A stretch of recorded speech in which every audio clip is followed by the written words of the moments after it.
مستحب روزوں کے فقہی احکام. دیکھیے مستحب روزوں میں ایک مسئلہ یہ ہوتا ہے کہ مستحب روزے کی نیت آپ کب تک کر سکتے ہیں. دیکھیے ابھی آگے چل کر بھی ذکر ہوگا کہ ماہ مبارک رمضان میں تو اذان فجر سے پہلے تک نیت کرنا ہوتی. جان بوجھ کر بھی مستحب روزے کی نیت کو آپ اتنا ڈیلے کر سکتے ہیں یہاں تک کہ بالکل غروب کا وقت قریب آ جائے. ابھی تھوڑی دیر بعد مغرب ہونے والی ہے, روزہ افطاری کا ٹائم ہے. ٹھیک ہے, اس دوران بس آپ نے کوئی روزہ توڑنے والا کام نہیں کیا, یعنی منافی روزہ کوئی کام نہیں کیا, تو جان بوجھ کر بھی آپ پورے دن بغیر نیت کے رہیں اور اس کے بعد پھر 10 منٹ پہلے مثلاً افطار سے آپ مستحب روزے کی نیت کر لیں اور 10 منٹ بعد افطار کر لیں, مستحب روزے کا ثواب آپ کو مل جائے گا. تو یہ یعنی فجر سے غروب تک کبھی بھی مستحب روزے کی نیت کر سکتے ہیں اور جان بوجھ کر بھی کر سکتے ہیں, مستحب روزے کا ثواب مل جائے گا. اچھا دیکھیے, واجب ماہ رمضان کے آدھا روزوں کے اندر تو آپ کو نماز فجر سے پہلے تک لازمی نیت کر لینی ہے. اس کے بڑے دقیق مسائل ہیں جو کہ آگے چل کر استقبال رمضان کی کلاسز وغیرہ اور رمضان کی کلاسز میں بھی اس کے مسائل آئیں گے. اچھا, جو اگر آپ واجب قضا روزہ رکھنا چاہتی ہیں تو اس کی نیت آپ زوال آفتاب سے پہلے تک کر سکتی ہیں, یعنی دوپہر زور تک. مثلا واجب قضا, جیسے آج کل اگر آپ رکھنا چاہیں کہ میں اپنے کوئی قضا ماہ مبارک رمضان کے روزے رکھ لوں, اور آپ سو کر اٹھیں صبح 10 بجے مثلا, اور ابھی آپ نے منافی روزہ کوئی کام نہیں کیا, اسی وقت آپ نے سوچا کہ آج میں ایسا کرتی ہوں کہ قضا روزے کی نیت کر لیتی ہوں. آپ قضا روزے کی نیت کر سکتی ہیں, چاہے آپ کو اس سے پہلے رات کو ارادہ بھی نہیں تھا, آپ کا اب ارادہ بنا ہے لیکن آپ نے منافی روزہ ابھی تک کوئی کام نہیں کیا, تو زوال آفتاب سے پہلے تک رمضان کے قضا روزے کی نیت کی جا سکتی. بس صرف شرط وہی ہے کہ کوئی روزہ توڑنے والا کوئی کام ایسا آپ نے نہ کیا ہو. اچھا, اب کیا روزے میں کسی مرحوم یا زندہ کی نیابت کی جا سکتی ہے؟ دیکھیے واجب روزے میں تو ظاہر ہی نہیں ہو سکتا کہ ابھی مثلا والد حیات ہیں, والدہ حیات ہیں اور وہ روزے نہیں رکھ پا رہے ہیں تو ہم ان کی طرف سے رمضان کا روزہ رکھ لیں یا ان کی طرف سے قضا روزے رکھنا شروع کر دیں. یہ چیزیں پاسبل نہیں. مستحبات میں البتہ پاسبل ہو سکتی ہیں کچھ چیزیں, وہ ابھی ان کا بیان ہوگا. تو اچھا دیکھیے, 2 طرح سے چیزیں ممکن ہوتی ہیں ثواب ہدیہ کرنا. ایک تو ہوتی ہے نیابت کرنا. نیابت کرنا مردہ کی بھی نیابت ہوتی ہے, زندہ کی بھی نیابت ہوتی ہے کہ یہ عمل میں فلاں زندہ کی طرف سے کر رہا ہوں. اس میں کچھ پابندیاں ہیں کہ کون سی چیز زندوں کی طرف سے ہو سکتی ہے اور کون سی چیز مردوں کی طرف سے ہو سکتی. لیکن اہدا جو ہے یعنی ہدیہ کرنا, یہ زندہ اور مردہ دونوں کے لیے بالکل صحیح. مثلا آپ نے 2 رکعت مستحب نماز پڑھی اور اس کے بعد آپ نے کہا کہ اس 2 رکعت مستحب نماز کا ثواب میرے والد گرامی کو پہنچے جو کہ اس وقت حیات ہیں مثلا, یا میری والدہ جو اس وقت حیات ہیں, یا فلاں رشتہ دار جو اس وقت زندہ ہے, اس کو بھی آپ ہدیہ کر سکتی. تو ہدیہ تو سب زندہ کو بھی ہو سکتا ہے, مردہ کو بھی ہو سکتا ہے. لیکن نیابت, اچھا نیابت کے اندر بھی دیکھیے بہت ساری چیزیں ہیں. کچھ مستحبات ایسے ہیں جیسے تلاوت قرآن, آپ اپنے لیے تلاوت قرآن کروائی جا سکتی. سورہ فاتحہ, جب مرحوم کے لیے سورہ فاتحہ کا پرچہ جا رہا ہے اس میں آپ اپنا نام بھی شامل کروا سکتی ہیں جو کہ زندہ بیٹھے ہوئے ہیں. مثلا ایصال ثواب کی مجلس زندہ کی طرف سے بھی ہو سکتی, زندہ کی بھی ہو سکتی, تو اس میں کوئی حرج نہیں ہے. بہت سے مستحبات ایسے ہیں. لیکن نماز و روزے کا ایک مسئلہ ہے. نماز و روزے کا آغا سیستانی اور آیت اللہ خو یہ فرماتے تھے کہ زندہ کی طرف سے نماز اور روزہ مستحب, یعنی مستحب نماز اور مستحب روزہ رجائے مطلوبیت کی نیت سے جائز ہے. کنفرم مستحب ہونا ثابت نہیں ہے.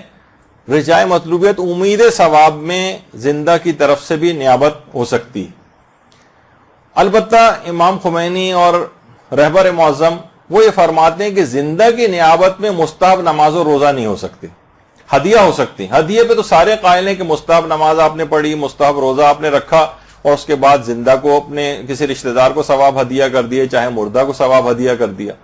لیکن نماز اور روزہ ایک ایسی چیز ہے کہ آغا خوئی اور آغا سیستانی بھی فرماتے ہیں کہ رجائے مطلوبیت کی نیت سے تو کر سکتے ہیں لیکن کنفرم مستحب کی نیت سے نہیں کر سکتے. اور امام خمینی اور آغا خامنئی تو فرماتے ہیں نہیں, زندہ کی طرف سے نیابت نہیں ہو سکتی نماز اور روزے کے لیے. البتہ خود پڑھنے کے بعد ثواب ہدیہ کر دیں. ہاں کچھ عبادت ایسی ہیں جو زندہ کی طرف سے نائب بن کے بھی کی جا سکتی ہیں. مثلا اس کے اندر آتا ہے طواف، مستحب طواف.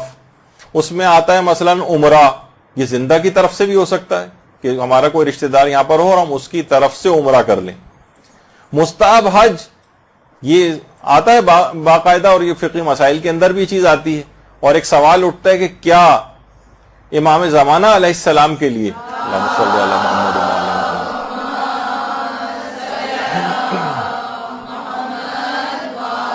محمد، ہم مستحب حج کرنے کے بعد کیا، ایک تو ہے کہ مستحب حج کرنے کے بعد ہم اس کا ثواب ہدیہ کریں، اور ایک ہے ہم امام زمانہ کی نیابت ہی کے اندر کریں، ان کی طرف سے نیابت کرتے ہوئے اس پورے حج کو، مستحب حج کو انجام دیں. تو علماء کہتے ہیں جائز تو ہے، لیکن بہتر یہ ہے کہ نیابت نہ کریں امام زمانہ کے لیے، بلکہ خود اپنی نیت سے مستحب حج کریں، اس کے بعد ثواب امام زمانہ کو ہدیہ کر دیں. یہ ذرا بہت بڑا کام ہو جائے گا کہ امام زمانہ کی نیابت کرنا. اور آگے کچھ علماء تو ایسے بھی ہیں جیسے آیت اللہ بہجت، وہ تو یہ فرماتے تھے احتیاط واجب کی بنا پر امام زمانہ کی نیابت نہیں ہو سکتی حج میں. لیکن آغا بہجت کی حد تک ہے، لیکن باقی اور علماء اور مراجع اجازت دیتے ہیں کہ امام زمانہ کی طرف سے نیابت بھی ہو سکتی ہے، لیکن زیادہ بہتر یہ ہے کہ نیابت نہ کریں بلکہ ثواب کو ہدیہ کریں. اور نماز و روزے کے اندر بھی آپ نے سن لیا کہ احتیاط کی راہ یہی ہے. اچھا، اب ایک مسئلہ آتا ہے کہ کیا مسافر، ابھی ایک ایک مسئلے کو آگے لے کے جا رہے ہیں تاکہ مستحب روزوں کے جو فقہی احکام جو بہت دلچسپ ہیں وہ بھی آپ کے سامنے آ جائیں. تو پہلے تو یہ کہ کیا مسافر سفر میں واجب روزہ رکھ سکتا ہے؟ جواب ہے کہ نہیں. مسافر جس کا بھی 10 روز سے کم کا سفر ہے وہ سفر میں واجب روزہ نہیں رکھ سکتا ہے. پھر دوسرا سوال یہ کہ اب کیا سفر میں مستحب روزہ رکھا جا سکتا ہے؟ تو دیکھیے، سفر میں مستحب روزہ بھی نہیں رکھ سکتے. سفر سے مراد وہ سفر کہ جو کہ 10 روز سے کم کا ہو. ظاہر ہے 10 روز سے زیادہ قیام ہے، مقیم ہونے کے بعد تو نماز اور روزہ کرنا پڑتا ہے وہاں پر. تو کیا سفر میں مستحب روزہ رکھا جا سکتا ہے؟ جواب ہے نہیں، سفر میں مستحب روزہ نہیں رکھا جا سکتا. البتہ ایک خاص طریقہ آتا ہے، وہ ہے کہ نظر کر کے اس مستحب روزے کو واجب کر لیا جائے اپنے لیے. لیکن اس کے خاص، وہ میں فی الحال اس میں نہیں جانا چاہتا، اس کے کچھ اور دقیق باتیں بھی ہیں اس کے اندر، تو اس کو چھوڑتے ہوئے اصلاً یہ ہے کہ سفر میں مستحب روزہ نہیں رکھا جا سکتا. پھر ایک چیز آتی ہے مدینے میں حاجت کے 3 روزے رکھنا. خواہ مدینے میں، دیکھیے عام طور پر جو حاجی حضرات جاتے ہیں وہ مدینے میں پورے 10 روز تک ان کا قیام بھی نہیں ہوتا ہے، 8 روز کا قیام ہوتا ہے. تو ظاہر ہے کہ پھر ان کو سفر میں روزے رکھنے کی اجازت نہیں ہے. مسافر کو 10 روز سے کم کا قیام ہے. لیکن خاص طور پر مدینے میں حاجت کے 3 روزے رکھنا، کہ لازمی وہ حاجت، ایک سے زائد حاجات بھی ہو سکتی ہیں، ایک حاجت، ایک کوئی مستقل اہم ترین حاجت دماغ میں رکھے اور اس کے 3 روزے رکھے کہ میری وہ حاجت پوری ہو جائے.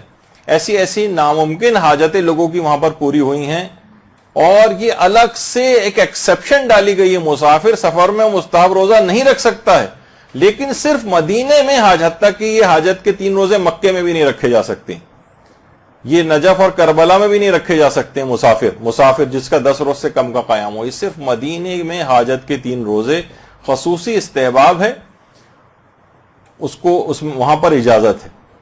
اور یہاں تک کہ ایک دفعہ ہمارے استاد محترم نے بات بیان کی تھی کہ ایک صاحب تھے جن کے 13 سال کے لڑکے کو ایک خطرناک بیماری ایڈز ہو گئی تھی. بہت سارے اس کی وجوہات ہوتی ہیں، کوئی خراب کنٹامینیٹڈ نیڈل جو ہے وہ استعمال ہو گئی، انجیکشن استعمال ہو گیا، بلڈ ٹرانسفیوژن میں وائرس چلا گیا کسی بھی وجہ سے. تو انہوں نے آ کر اس نیت سے، اب تو ہو گئی تھی ایڈز اس کو، لیکن حاجت کے 3 روزے رکھے، اور جب وہ واپس گئے تو اس کا وہ ٹیسٹ نیگیٹو ہو چکا تھا.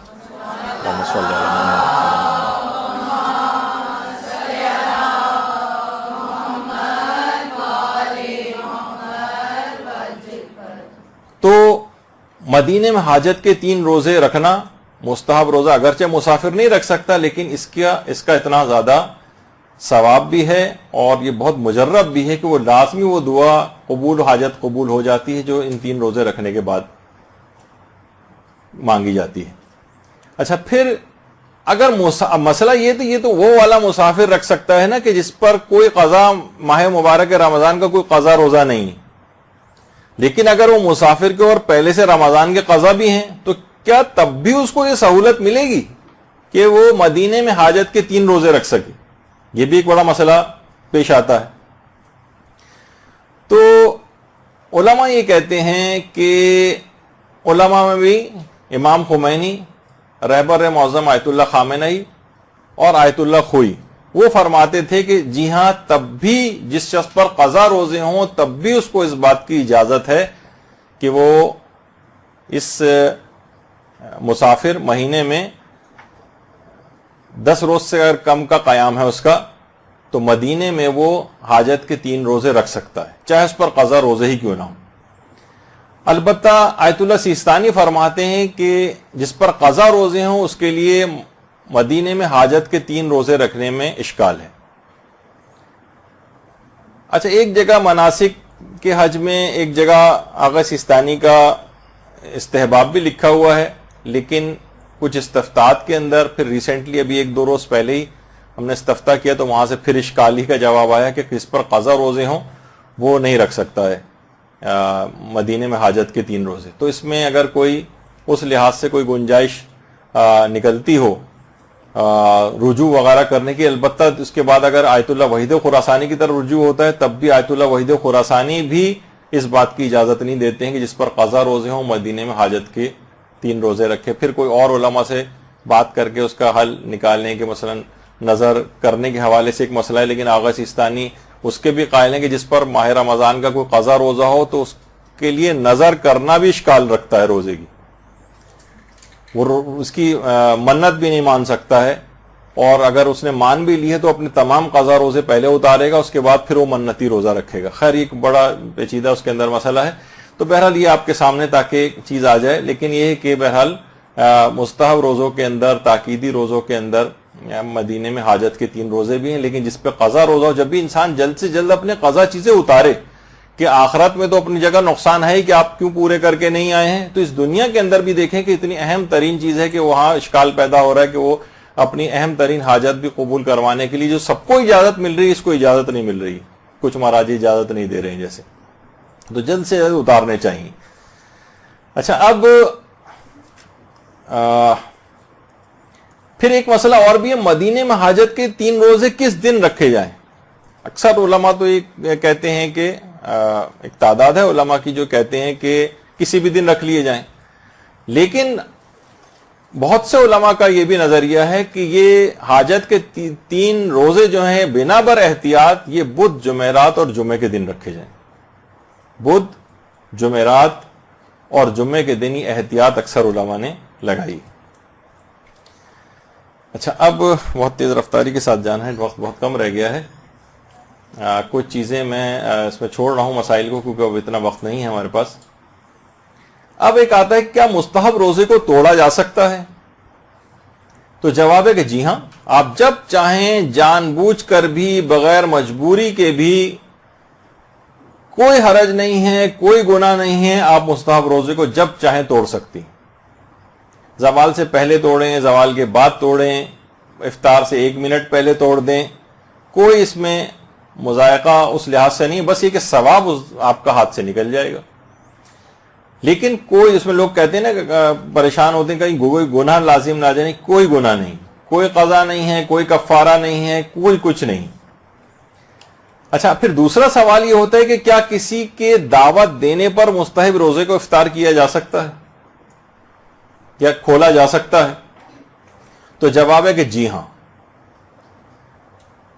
اگر کوئی مومن آ کر دعوت دے کہ آپ روزے سے آپ افطار کر لیں، تو خواہ ظہر سے پہلے ہو خواہ ظہر کے بعد دعوت دے، کبھی بھی دن میں دعوت دے دے کھانے کی، تو آپ کے لیے مستحب ہے کہ اس کے دل کو خوش کرنے کے لیے آپ اپنے روزے کو افطار کر لیں، اور آپ کو اس کا پورا فائدہ بھی ملے گا، یعنی آپ اس کی دعوت کو قبول بھی کریں۔ اچھا، لوگ کہہ رہے ہیں کہ اس طرح افطار کرنے کا کوئی ثواب ہے؟ یعنی ایسا تو نہیں کہ ہم تو گویا بیچ سے روزہ توڑ رہے ہیں؟ تو اس کا جواب ہے کہ جی ہاں ثواب ہے، اور اس روزے کو مکمل ایک لحاظ سے کرنے، اس روزے کا بھی پورا ثواب ملے گا آپ کو، اور مومن کے دل کو خوش کرنے کا بھی ثواب ملے گا. یعنی ایک لحاظ سے اس کے اندر ثواب ڈبل ہو جائیں گے. اور بہت سی جگہوں کے اوپر تو روایات کے حوالے سے بہت سی جگہوں پہ تو اس طرح سے جو افطار کیا جاتا ہے 10 دن کے روزوں کا ثواب اس کو دیا جائے گا، اور ایک روایت کے مطابق تو 1 سال کے روزوں کا ثواب اس کو دیا جائے گا.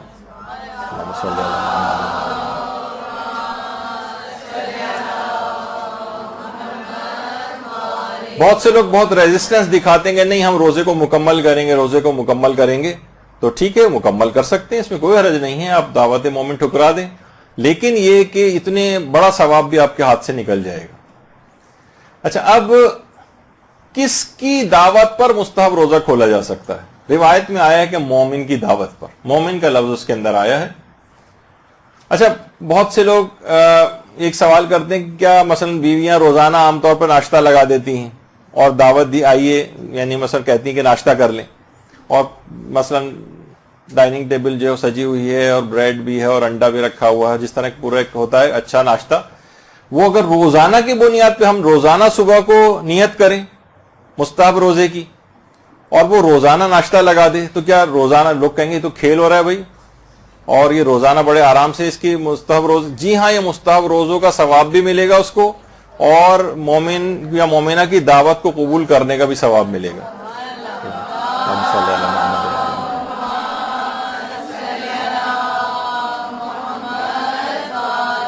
البتہ وہ جو شخص روزہ رکھ رہا ہے اسے پورا وہ ہونا چاہیے کہ میں اس روزے کو مکمل کروں. ہو سکتا ہے کہ بیوی کبھی دھوکہ دے جائے اور وہ کہے کہ نہیں بھائی میں آج نہیں لگا رہی ہے، اس کو غصہ آ رہا ہے کہ ٹھیک ہے پورے دن کو سڑنے دو ایسے ہی بھوکا پیاسا. تو وہ یہ نہ ہو کہ وہ پہلے سے کہے کہ میں نیت کروں اور تم اتنے بجے ناشتہ لگا کے مجھے کھلوا دینا، یہ نہیں، اس میں جال سازی نہیں چلے گی. یعنی لیکن اگر وہ خود سے لگا رہی ہے، خوش ہو رہی ہے کہ شوہر جا رہا ہے اور جاب پہ جا رہا ہے، وہاں بھوک پیاس اس کو لگے گی، اس کو بہتر ہے کہ کھا پی بھی لے اور ثواب بھی اس کو مل جائے، تو اس میں کوئی حرج نہیں ہے، ایسا کیا جا سکتا ہے، اور روز بھی ایسا ہو سکتا ہے. اچھا، اب اگر پھر بھی کوئی شخص دعوت بھی مل رہی ہے اس کو پھر بھی وہ روزہ مکمل کرے تو کیا مکروہ ہے؟ بعض علماء اس کو مکروہ سمجھتے ہیں. مکروہ سمجھنے سے مراد ہے کہ اگر اس نے روزہ مکمل کیا تو اس کا ثواب روزہ کم ہو جائے گا.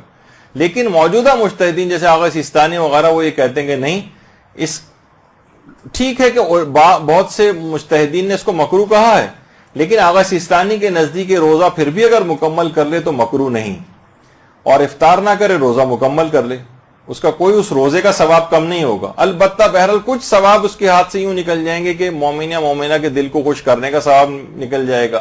یا جو بھی آپ نے سنا کہ اگر افطار کر لیتا تو یا تو 10 روزے کا ثواب ملتا یا 1 سال کے روزوں کا ثواب ملتا، اس لحاظ سے وہ ثواب اضافی جو اس کو مل رہا تھا وہ نہیں ملے گا، اور یہ اپنے روزے کو چاہے تو اس لحاظ سے مکمل کر لے.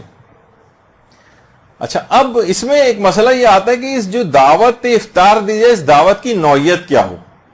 کیا مثلا پانی کا گلاس صرف دے دیا جائے کہ یہ لیجیے افطار کر لیجیے، یا مثلا چائے پلا دی جائے، یا مثلا صرف بسکٹ کا ایک ٹکڑا جو ہے وہ ہاتھ میں تھما دیا جائے، یا ٹافی دے دی جائے، یا کھجور دے دی جائے، مٹھائی کا ٹکڑا دے دیا جائے، یا مثلا شربت دے دیا جائے، کوئی ڈرنک دے دیا جائے. تو کیا یہ ان کو کہا جاتا ہے معمولی تشرفات؟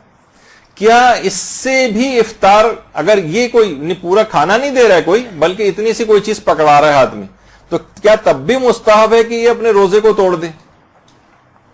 تو دیکھیے اس میں آیت اللہ سیستانی اور رہبر معظم یہ فرماتے ہیں کہ نہیں، یہ کافی نہیں ہے، معمولی تشرفات کافی نہیں ہے، میل طعام یہ ہونا چاہیے. یعنی اتنا ہو کہ کھانے پینے کی چیزیں سامنے رکھی ہوں، جیسے میں نے کہا کہ ناشتہ اگر اس نے رکھا ہے تو چائے بھی ہے اور بریڈ بھی ہے یا پراٹھا بھی ہے اور انڈا بھی رکھا ہوا ہے، یعنی اس طریقے سے کہا جائے گا کہ ہاں یہ میل ایک ہے موجود. لیکن اگر کوئی اتنا چھوٹا سا کوئی چیز ٹکڑا پکڑا دے، کوئی بسکٹ پکڑا دیا، کوئی اس طرح کی چیزیں، تو یہ معمولی تشرفات سے روزہ کھولنے کا پھر وہ جو استحباب ہے وہ نہیں. یہ کیا ہے کہ مومن کے دل کو خوش کرنا، اتنا سے جو ہے وہ ٹکڑا بسکٹ کا دے رہیں گے، ہمارا بڑا دل خوش ہو رہا ہے آپ کو روزہ افطار کرانے سے، تو آپ کا بھی خوش نہیں ہو رہا ہے تو ان کا کیسے خوش ہو رہا ہے. تو خیر، تو دعوت کی نوعیت، تو اکثر مراجع یہ کہتے ہیں نہیں معمولی تشرفات نہیں چلیں گے, تھوڑا سا یعنی اہتمام ہونا چاہیے, اس کا کھانا ہو یا مثلا اس طرح کی کوئی چیز ہو کہ جسے کہا جائے کہ ہاں یہ طعام ہے. البتہ آقا خوئی کے مقلدین کے لیے ایک بڑی سہولت اور آسانی ہے, وہ فرماتے ہیں کہ نہیں ان تمام معمولی تشرفات سے بھی روزہ کھولنے کا استحباب ثابت ہوتا ہے, یعنی ثابت ہے, مقصد ہے کہ اس کو ثواب ملے گا.